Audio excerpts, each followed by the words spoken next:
No one is afraid of Bible study or Bible seminars or classes on the Holy Spirit.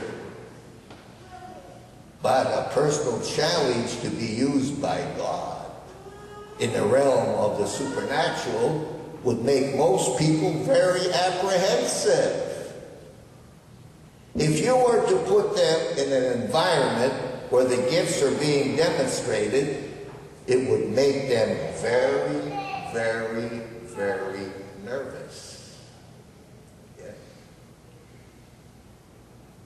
The first time I witnessed the operation of the gifts of the Spirit, there was a noticeable uneasiness in my heart. I was invited to my first charismatic meeting, charismatic session years ago. Big one.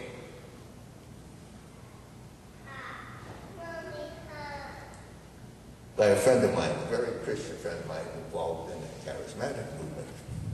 And I want everybody to understand, Hunglar says the church is charismatic, whether we would accept it or not accept it or not. You know, at that particular point, I was an unbeliever in what they did. You know, the healings of this. After all, I was a Catholic. I remember going to an AA meeting when I was flunking out of AA. I went to an AA meeting and there was a Protestant that I knew was talking about God. And I'm sitting in the AA meeting and I said, why am I listening to him? He's a Protestant. He doesn't know anything about God. Only Catholics know who God is. I got up and walked out and went back to drinking again. You see? Fear of somebody talking about God, okay? So anyway, as an unbeliever in all this stuff that I heard that was going to happen, now I was an unbeliever after all. I got a big job. I got degrees, trained in science and physics and all this stuff. Oh my God, how can this happen? I sat respectfully in my seat, thinking back through how I had been talked into coming. And I was determined not to repeat the mistake. It was an enthusiastic group, and you know how charismatics can be. This is a big Catholic church. I mean, they can get wild sometimes. And back then, I was unsure what everyone was so excited about. At one point, an elderly, gray-haired man in the group stood up and loudly announced that God was going to heal a woman of cancer that very night. Oh my God, I wanted to know, what was he drinking to make him say that? I can't say I didn't believe that God could or even would heal a person of cancer. It's always easier, though, to believe something like that happening in another time and in a distant place. The idea of someone predicting that it would happen then and there, boy, did I feel uncomfortable. And how could this man say that with such certainty? The Lord would say to this people, I was looking, and he, you know, and him making a statement, the Lord would say to this people, this shook me up. I was looking for the nearest exit. Yes.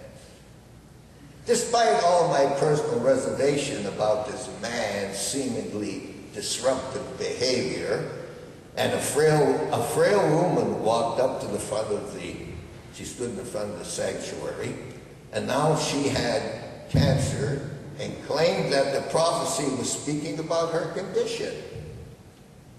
Some of the men who appeared to be the leaders of this charismatic group prayed for her. The woman seemed to be powerfully affected by what was happening. She stood up before the group and said, that she felt the power of God healing her cancer and that all the pain was gone.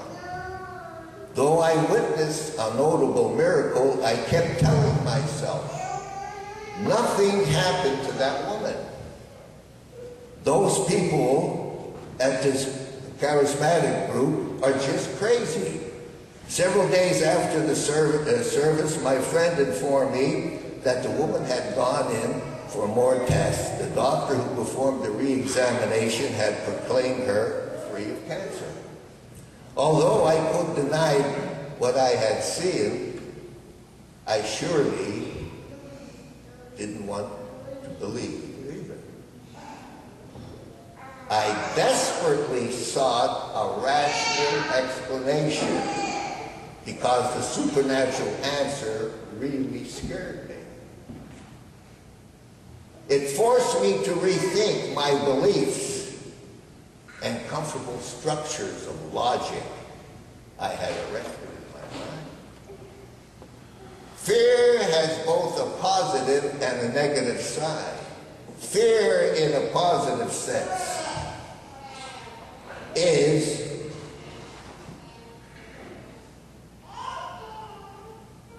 the natural response to danger or pain, like gunfire, falling rocks, tornadoes, etc.